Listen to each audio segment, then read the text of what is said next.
En 1957, en un observatorio en las afueras de Puebla, México, alguien sostuvo una placa fotográfica contra la luz. Era un estudio de estrellas azules débiles, objetos discretos, casi todos enanas blancas, lejos del plano de la Vía Láctea. Nada que pareciera extraordinario a primera vista. Entre esos puntos, uno llamaba la atención. No por su forma, sino por su color. En las placas tomadas con el telescopio Schmidt de 0,7 metros del observatorio de Tonantzintla, aparecía decididamente violeta. No era un matiz poético, era un dato técnico.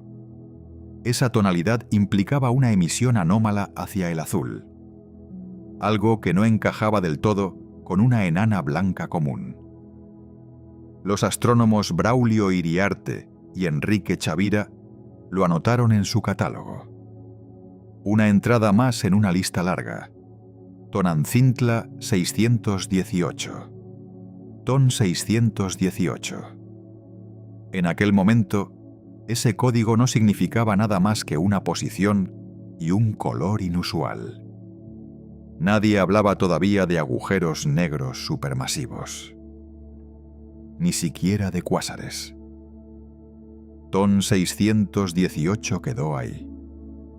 Un punto violeta en una placa mexicana, un dato en un catálogo, un objeto que nadie sospechaba que décadas más tarde se consideraría uno de los monstruos más grandes del universo observable. El siguiente paso en su historia llegó lejos de México. En 1970, un radiotelescopio en Italia detectó una fuente intensa de radio en la misma posición. Aquella estrella azul resultaba ser radio brillante. Eso era un signo claro. No era una estrella corriente, era un núcleo activo, un cuásar. Poco después se obtuvieron espectros ópticos más detallados. La luz de Ton 618 mostraba líneas de emisión desplazadas hacia el rojo de manera extrema. El patrón era inconfundible, un objeto muy lejano, viajando a gran velocidad debido a la expansión del universo. El corrimiento al rojo, Z aproximadamente 2,2, implicaba una distancia enorme.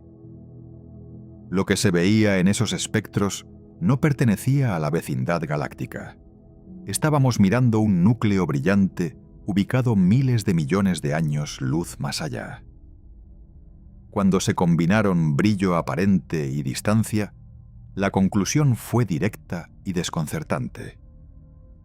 Para verse así de luminoso desde tan lejos, Ton 618 tenía que estar liberando una cantidad de energía absurda, mucho más que cualquier galaxia entera como la nuestra. El valor estimado de su luminosidad se sitúa en torno a 140 billones de veces la del Sol. Se trata de uno de los faros más intensos de todo el universo observable. Ese brillo no viene de un enjambre de estrellas. Viene de un único núcleo. Un agujero negro supermasivo rodeado por un disco de gas que cae hacia él. La fricción, las turbulencias y los campos magnéticos convierten la energía gravitatoria en radiación. El resultado es un cuásar, un punto que, en una foto, se parece a una estrella modesta, pero en términos físicos eclipsa a cientos de miles de millones de soles. La distancia añade otra capa de extrañeza. La luz de Ton 618 ha viajado unos 10.800 millones de años antes de alcanzar nuestros telescopios. Eso significa que lo vemos tal como era cuando el universo tenía apenas una cuarta parte de su edad actual, unos 3.000 millones de años tras el Big Bang.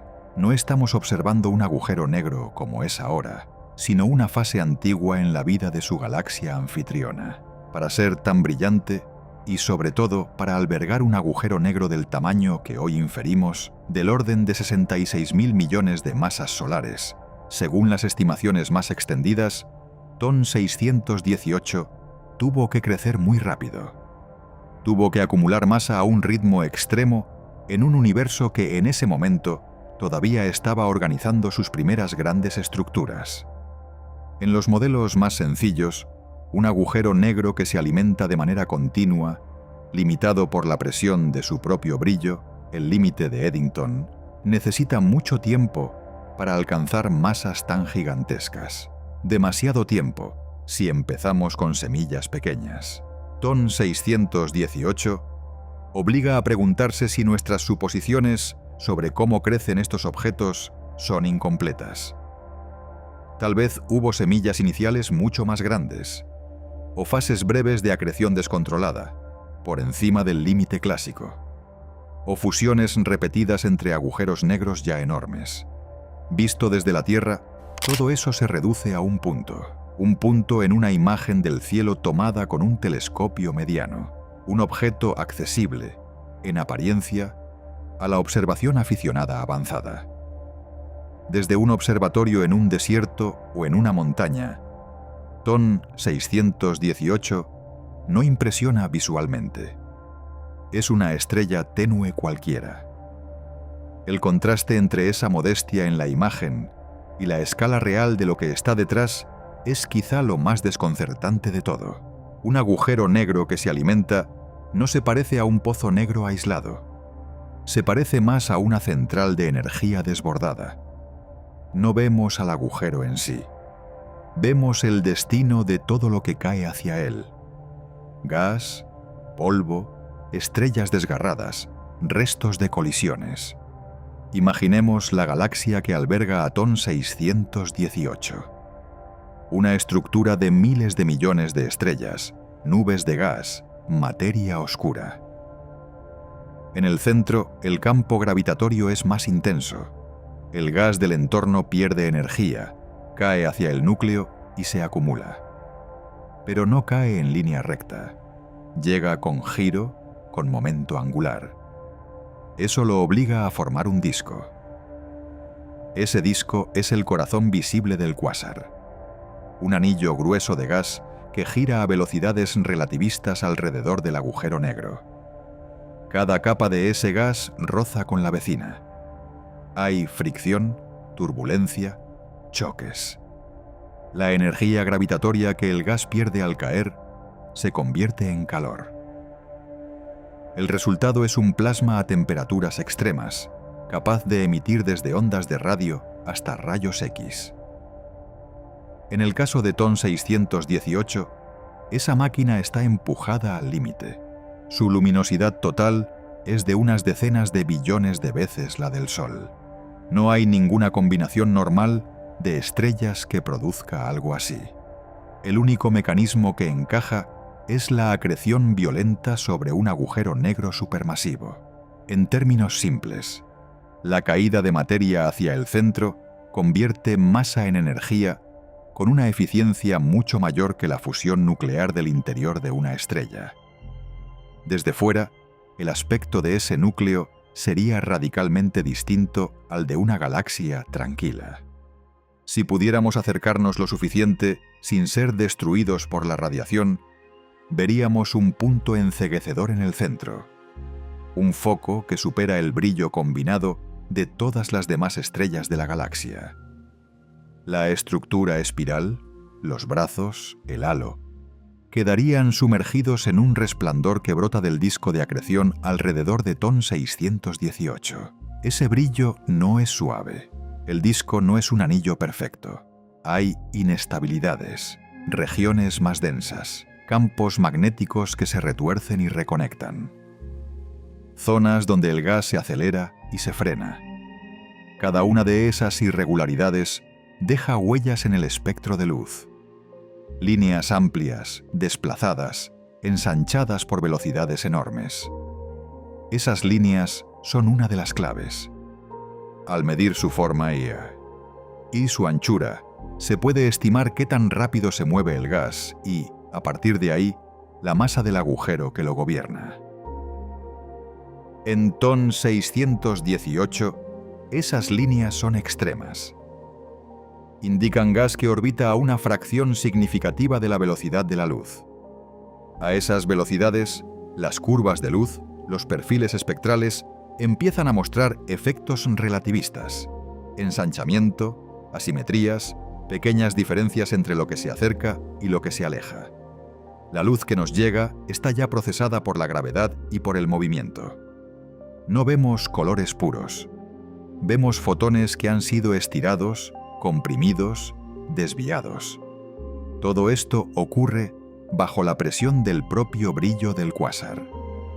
Existe un límite físico a la luminosidad que puede alcanzar un agujero negro mientras se alimenta de manera estable, el llamado límite de Eddington.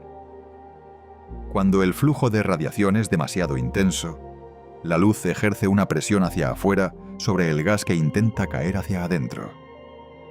Si la presión de radiación iguala la atracción gravitatoria, la acreción se frena. El sistema se autorregula. TON 618 opera muy cerca de ese límite, o incluso por encima en algunos modelos. Eso significa que el disco de acreción no es un objeto delicado, fino, como en los esquemas escolares. Es grueso, turbulento, atravesado por vientos y chorros. Los fotones que salen de allí han tenido que escapar de un campo de radiación densísimo, de un mar de partículas cargadas y campos magnéticos intensos. En las regiones más internas, cerca del horizonte de eventos, el gas completa órbitas en minutos u horas. Justo encima de esa frontera, cualquier pequeño cambio en la densidad o en el campo magnético se traduce en un destello, una variación rápida de brillo. En escalas tan extremas, el disco no es un objeto estático, es una superficie que hierve. Si pudiéramos observar TON 618 de cerca, con un zoom imposible, veríamos capas. En las zonas externas, el disco emite principalmente en ultravioleta y visible. Más hacia adentro, la temperatura sube y domina la emisión de rayos X. Incluso más adentro, los fotones empiezan a perder la batalla contra la gravedad.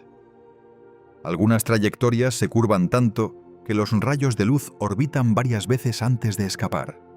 O no escapan nunca. Por encima y por debajo del disco, los campos magnéticos pueden lanzar chorros relativistas, columnas de plasma acelerado que escapan del entorno inmediato del agujero negro y se proyectan miles de años luz hacia el espacio intergaláctico. No todos los cuásares muestran chorros claros, pero cuando aparecen, transportan una fracción significativa de la energía del sistema. En un objeto con la masa de TON 618, esos chorros serían auténticas lanzas de materia y radiación perforando el entorno de la galaxia anfitriona. Desde nuestra perspectiva, todo ese detalle se reduce a un espectro y a un punto saturado en una imagen. No vemos el disco como un anillo resuelto. No vemos el horizonte. Lo que sí podemos reconstruir es la estructura general. Un agujero negro gigantesco, rodeado de un disco de acreción que convierte la caída de materia en una emisión descomunal, capaz de superar a la galaxia entera. Esa es la paradoja visual de los agujeros negros activos. La parte más definitoria de su estructura, el horizonte de eventos, es la única que nunca vemos. Está oculta no detrás de algo, sino detrás del propio espacio-tiempo.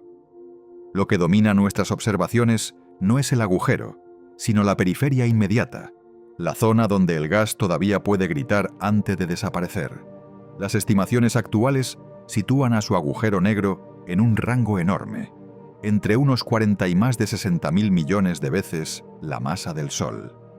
Muchas fuentes populares hablan de unas 66.000 millones de masas solares. En cualquier caso, no hay forma amable de decirlo.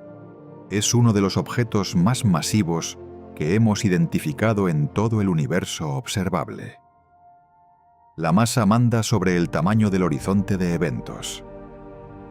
Para un agujero negro no giratorio, el radio de Schwarzschild crece de manera directa con la masa. El Sol, si colapsara en agujero negro, tendría un horizonte de unos 3 kilómetros de radio. Sagitario, a estrella, en el centro de nuestra galaxia, tiene un horizonte de apenas unas décimas de unidad astronómica, algo así como el tamaño de la órbita de Mercurio. En TON 618, esa misma fórmula nos lleva a otro régimen. El radio de Schwarzschild es de unas 1.300 unidades astronómicas. Eso significa que el diámetro del horizonte ronda las 2.600 unidades astronómicas. Dicho de forma más cruda, la esfera de no retorno de TON 618 es unas 40 veces mayor que el tamaño del sistema solar, medido hasta la órbita de Neptuno. Una unidad astronómica es la distancia media entre la Tierra y el Sol. Luz de 8 minutos. La luz tarda 8 minutos en ir del Sol a nuestro planeta. Para cruzar de lado a lado el horizonte de TON 618, un rayo de luz necesitaría semanas. Esa es la escala que se maneja aquí. No un agujero negro que se traga planetas aislados, sino un agujero negro capaz de encerrar decenas de copias del vecindario completo de nuestra estrella dentro de su límite invisible. Otra forma de mirarlo es compararlo con otros agujeros negros famosos. Sagitario, a estrella, tiene unas 4 millones de masas solares. M87 estrella, el del centro de la galaxia elíptica en Virgo, ronda los 6.500 millones. TON 618, en su versión más extrema, se sitúa por encima de todo eso, en una categoría que algunos llaman ultramasivos. Agujeros negros cuya masa rivaliza con la de galaxias enteras en términos de estrellas. Imaginemos el sistema solar como un disco débil, con la órbita de Neptuno marcando el borde. Ahora superpongamos esa imagen sobre la superficie del horizonte de TON 618. Neptuno orbitaría muy dentro del límite. Plutón también. El cinturón de Kuiper desaparecería sin dejar rastro. La nube de cometas que rodea al Sol quedaría comprimida en una región indistinguible dentro de ese volumen. Podríamos colocar hasta unas 40 copias de ese dibujo, una al lado de la otra, y seguiríamos dentro del horizonte. La masa refuerza la sensación. El agujero negro central de TON 618, incluso si nos quedamos con estimaciones conservadoras, tiene más masa que todas las estrellas de la Vía Láctea juntas. Nuestra galaxia alberga del orden de 100.000 millones de estrellas. Si sustituyéramos cada una de ellas por un Sol, el resultado seguiría siendo menos masivo que este único agujero negro. Y sin embargo, a escala de universo, TON 618 no es un desvío grotesco, es un dato, uno entre varios. Sabemos de otros agujeros negros cercanos en masa, quizá algo menores, quizá comparables. El simple hecho de que existan obliga a admitir que el cosmos tiene mecanismos eficientes para concentrar todo ese material en un solo punto gravitatorio. Esos mecanismos son largos, ruidosos, violentos. Incluyen fusiones de galaxias, flujos de gas frío cayendo desde el entorno cósmico, etapas de acreción desenfrenada. Pero el resultado final, visto desde fuera, es silencioso. Una esfera de nada, definida únicamente por su radio y su masa.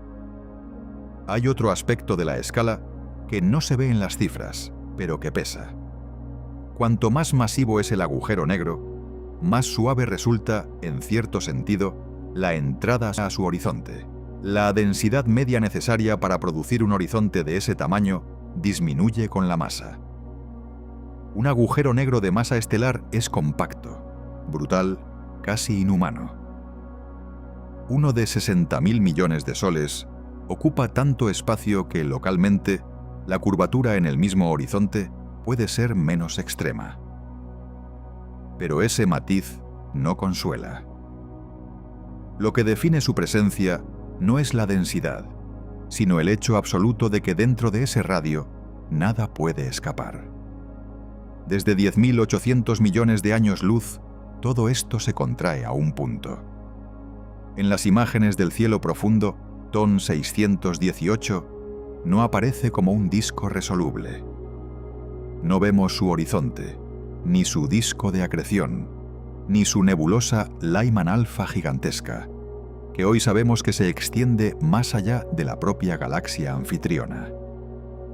Vemos un píxel saturado, un objeto puntual en un catálogo, un código. La enorme esfera de no retorno queda reducida y a un destello que entra por el mismo píxel que una estrella lejana. Esa discrepancia entre realidad física y representación es quizá el núcleo de la incomodidad. Sabemos, por cálculos simples, que el horizonte de TON 618 podría engullir nuestro sistema solar 40 veces. Sabemos que su masa supera a la de muchas galaxias en términos de estrellas.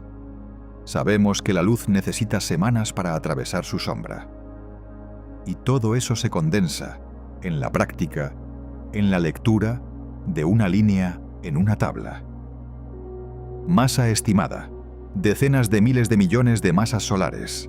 Radio de Schwarzschild: aproximadamente 1.300 unidades astronómicas. Los cálculos de luminosidad para TON 618 lo sitúan en torno a 10 elevado a 14 veces el brillo del Sol. Es una cifra redonda, aproximada, pero suficiente para lo que importa. Estamos ante uno de los cuásares más luminosos conocidos en todo el universo observable. Una única fuente puntual que emite tanta energía como miles de galaxias normales juntas. En teoría no hay nada especial en el mecanismo. Ya lo hemos visto: gas cayendo hacia el agujero negro, disco de acreción, fricción, campos magnéticos, radiación. Lo extraordinario es el volumen, la cantidad de materia que en un momento concreto de la historia cósmica está siendo canalizada hacia el núcleo de esa galaxia y convertida en luz. Desde nuestra perspectiva, la consecuencia es brutal. La galaxia anfitriona de TON 618 queda sumergida bajo el resplandor del cuásar. Las estrellas, el disco, los brazos, el halo, todo existe, pero queda en la sombra de su propio centro. A distancias de miles de millones de años luz, el telescopio solo registra un punto. El núcleo activo ha ganado, por goleada, la competencia interna de brillo. Esto no es una rareza absoluta. Es la naturaleza de los cuásares en general. Un cuásar es, casi por definición, un núcleo tan activo que domina la luminosidad total de su galaxia. Pero TON 618 lleva esa condición al extremo. Si imaginamos una galaxia con cientos de miles de millones de estrellas, la suma de toda esa luz no alcanza la del disco de acreción que gira alrededor de su agujero negro central. No hay muchas formas intuitivas de describir eso. Es una galaxia en la que el centro ha tomado el control del cielo. Ese dominio luminoso tiene consecuencias físicas profundas. La radiación no es un espectáculo neutro. Golpea el gas de la galaxia, lo calienta, lo ioniza, lo empuja hacia afuera. Los modelos de núcleos activos muestran vientos galácticos impulsados por la presión de radiación. Corrientes de gas que salen disparadas del entorno del cuásar, arrastrando materia que de otro modo podría haberse convertido en nuevas estrellas. En otras palabras, la fase de cuásar puede ahogar el futuro de su propia galaxia. El núcleo se alimenta de gas, brilla de forma descomunal y, al hacerlo, expulsa y recalienta el material del que dependen las próximas generaciones estelares. TON 618. No solo ilumina su entorno, lo modifica. Es una etapa de violencia reguladora en la vida de una galaxia. A escalas mayores, esa luminosidad convierte al cuásar en un faro cósmico. La luz de TON 618 viaja más de 10.000 millones de años antes de llegar hasta nosotros. En ese trayecto, el universo se expande. Las longitudes de onda se estiran. El espectro se desplaza hacia el rojo. Y aún así, el núcleo sigue siendo visible. Puede incluirse en catálogos de cuásares brillantes. Puede medirse su corrimiento al rojo, sus líneas anchas, su energía. Su luz atraviesa buena parte de la historia del cosmos y todavía tiene fuerza suficiente para activar detectores modernos.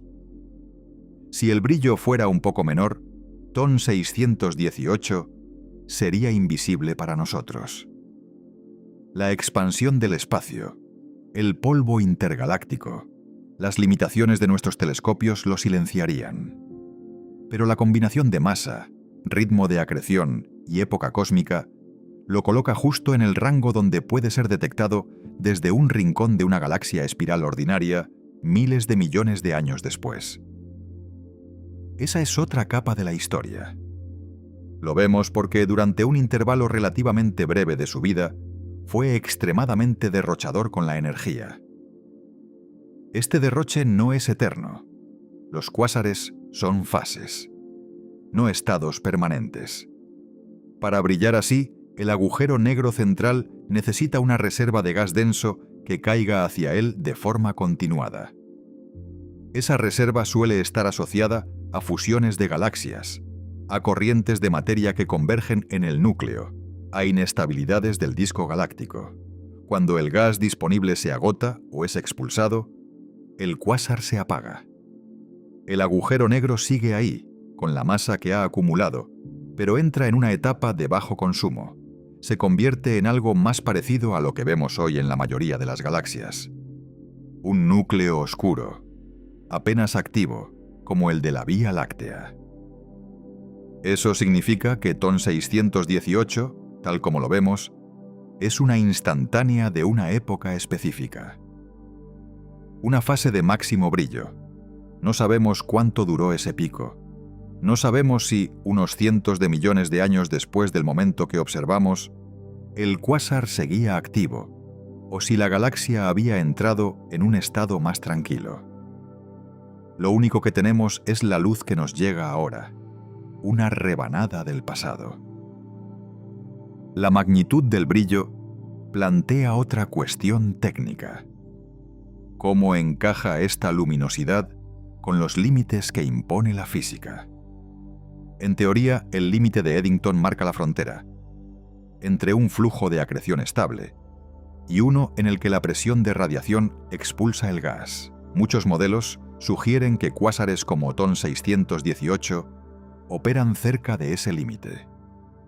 Otros van más allá e imaginan fases breves por encima de él en las que la acreción se vuelve super Eddington, al menos localmente en ciertas regiones del disco. Sea cual sea el detalle exacto, el resultado observable es el mismo. Un núcleo que, a efectos prácticos, apaga a su galaxia.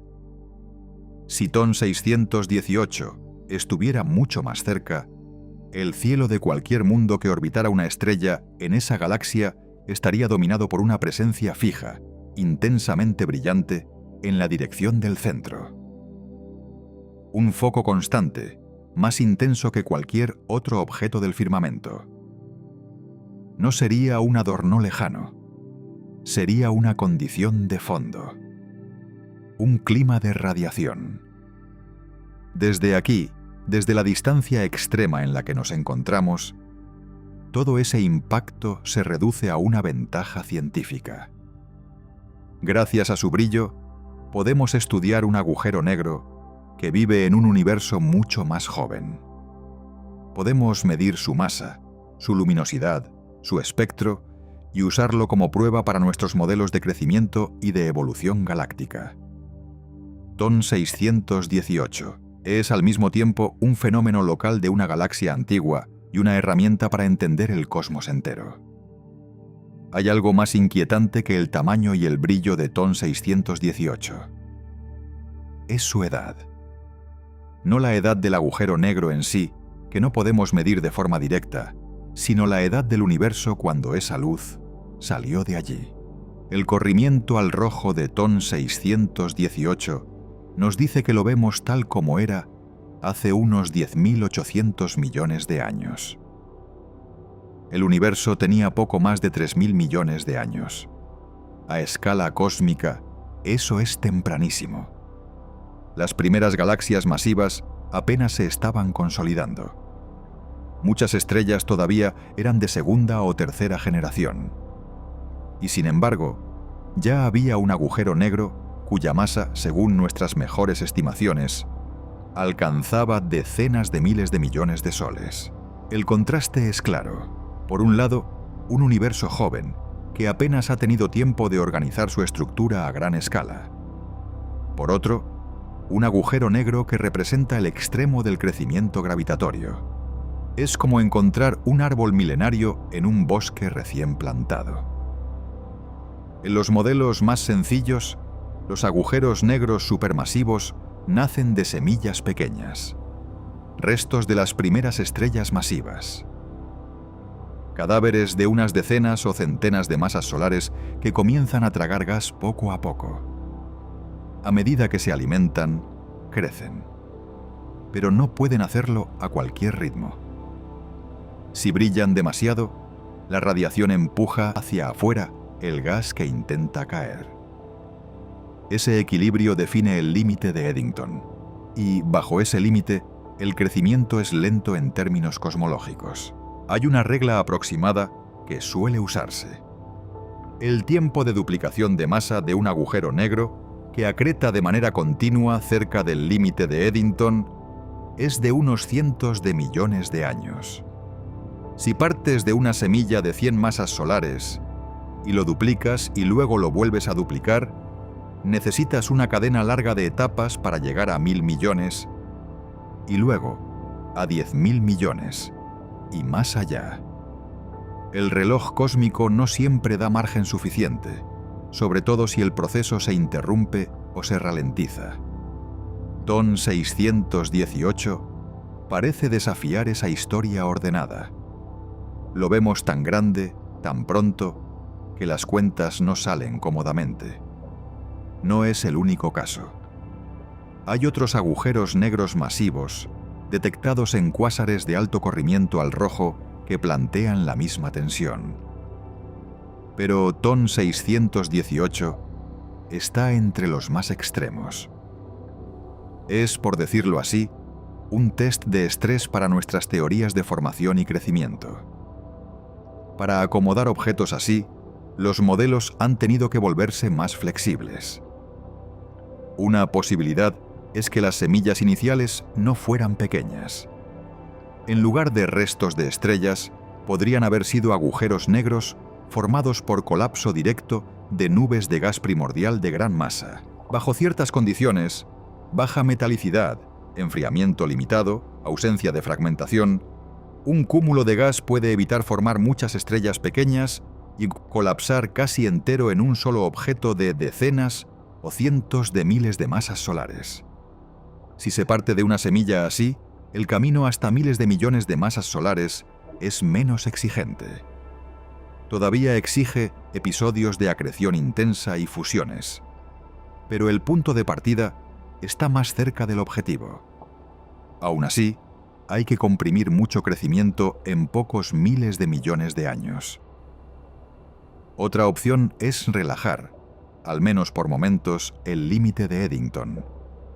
La formulación clásica asume simetría, flujo ordenado, ciertas condiciones ideales. En la práctica, el gas puede caer en chorros, en grumos, en estructuras densas que, durante intervalos cortos, superan la luminosidad permitida en promedio. Es la acreción super Eddington. No dura para siempre, pero puede acelerar el crecimiento en etapas clave. También están las fusiones. El universo temprano era un lugar más denso, con galaxias más cerca unas de otras. Las fusiones galácticas eran un proceso común. Cada vez que dos galaxias con agujeros negros centrales se fusionan, sus agujeros terminan, tarde o temprano, encontrándose. Cuando colisionan, producen un agujero aún más masivo. Si una región del universo experimenta una cadena de fusiones rápidas, la masa central puede crecer a saltos, no solo a base de gas que cae de forma continua. TON 618 podría ser el resultado de una combinación de estas vías. Una semilla muy grande formada por colapso directo, episodios de acreción intensa, varias fusiones en un entorno rico en gas. No hay una única receta probada. Lo que sí está claro es que objetos como este obligan a expandir el repertorio. Si el modelo no puede producirlos, hay que revisar el modelo. Hay otro matiz que conviene no perder. No sabemos cómo es TON 618 hoy. Solo sabemos cómo era cuando emitió la luz que ahora vemos. Han pasado más de 10.000 millones de años desde entonces. En ese tiempo, el agujero negro pudo haber seguido creciendo, pudo haber agotado el gas de su entorno y apagado su fase de cuásar, pudo haberse visto afectado por nuevas fusiones, por cambios en la estructura de su galaxia. Podría ser hoy un núcleo enorme pero silencioso, invisible para nuestros telescopios en luz óptica, oculto en una galaxia envejecida. O quizá siga activo. Esa parte de la historia no la conocemos.